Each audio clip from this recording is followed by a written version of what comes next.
Well, we had several questions for Apostle Ardina. And we have one, I think you have one.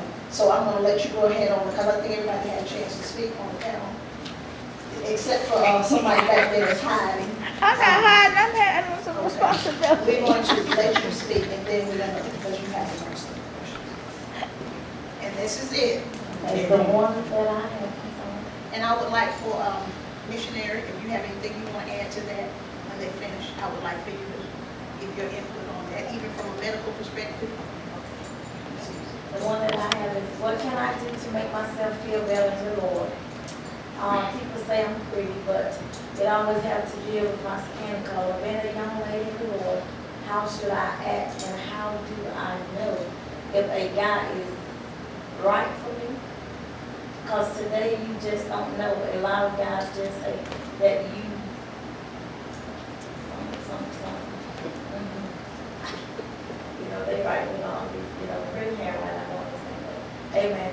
But the question was, what can I do to make myself feel better?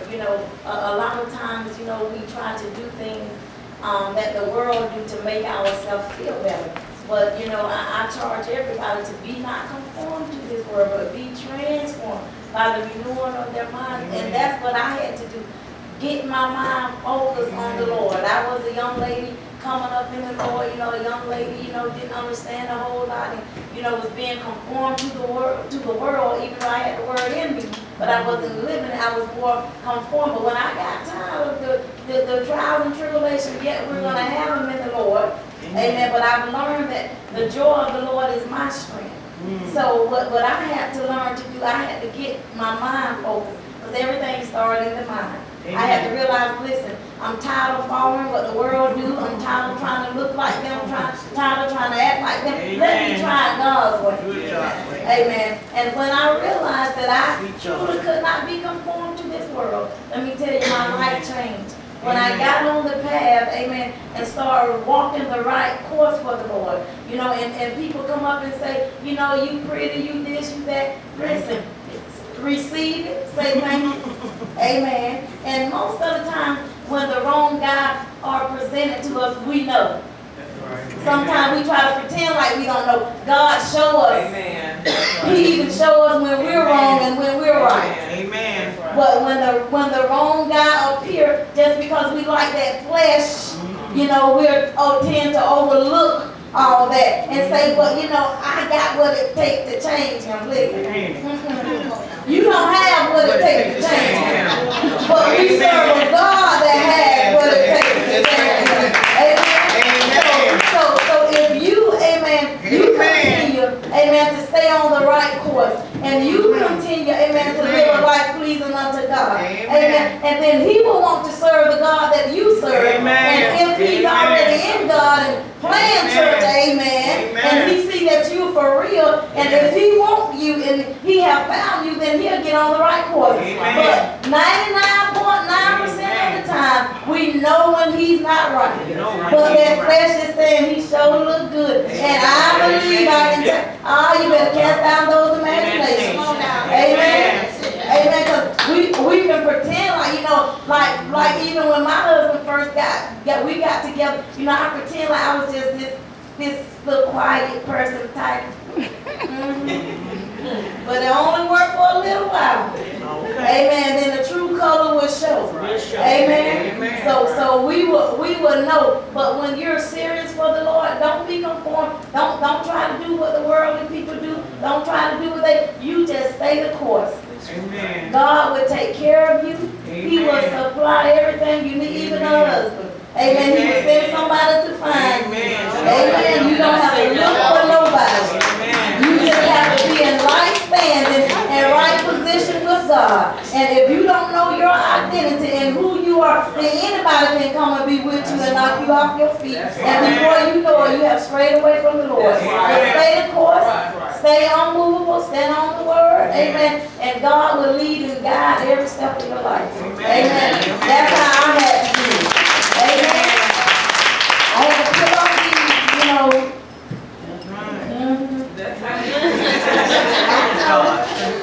They done changed the name, but we know when that flesh be acting up. Amen. And we know what that man looking at. He sure look good, but he looking all down here. That's right. And he looking all right there. That's right. Don't mean no good. Yeah. Amen. So when they go to talking like that, That's right. but God can clean them up. Let God do it. You just stay back. Amen. Amen. That's all. Hallelujah. On that same line,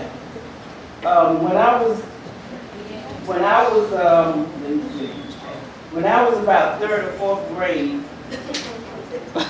yeah, I did say that.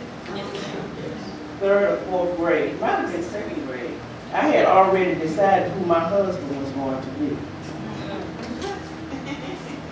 Tell the story. Tell the story. Okay, I had already decided who my husband was going to. You know that you make your mind up about stuff.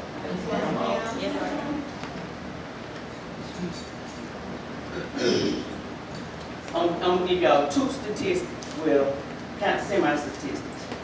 Jails are being built according to third grade test scores. All right. They are conjecturing how many people they're gonna put in jail 20 years down the road according to 8 and 9-year-old test scores.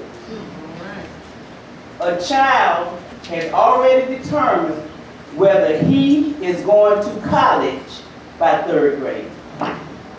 So we have to be extremely mindful of what we say out of our mouth. Amen.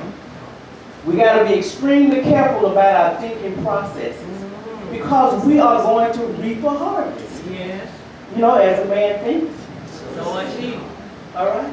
And we have the fruit of our lips. Amen. So, I was by the fourth grade, I had determined who my husband was going to be. I bumped on up to fourth grade. And I said my husband is going to be Kenneth Johnson. That's my husband. My grandmother used to always say that she prayed that God would give her a good man for her husband. And he did. He did. But my granddaddy wasn't always the good man. Because my granddaddy was a gambler. Y'all follow me? He was a womanizer. But once he met Jesus, he was the man that my grandmother had petitioned God for. But he went through a process to get there. So I've said all of that to say this. I determined by the time I was in the fourth grade that Kenneth Lee Johnson would be my husband. We were attending Ursula Collins Elementary School. We met in the second grade. The second grade. During that time, my mom got married. We moved from over by Sunset. I lived on Carpenter Street. We moved from there to Glendale.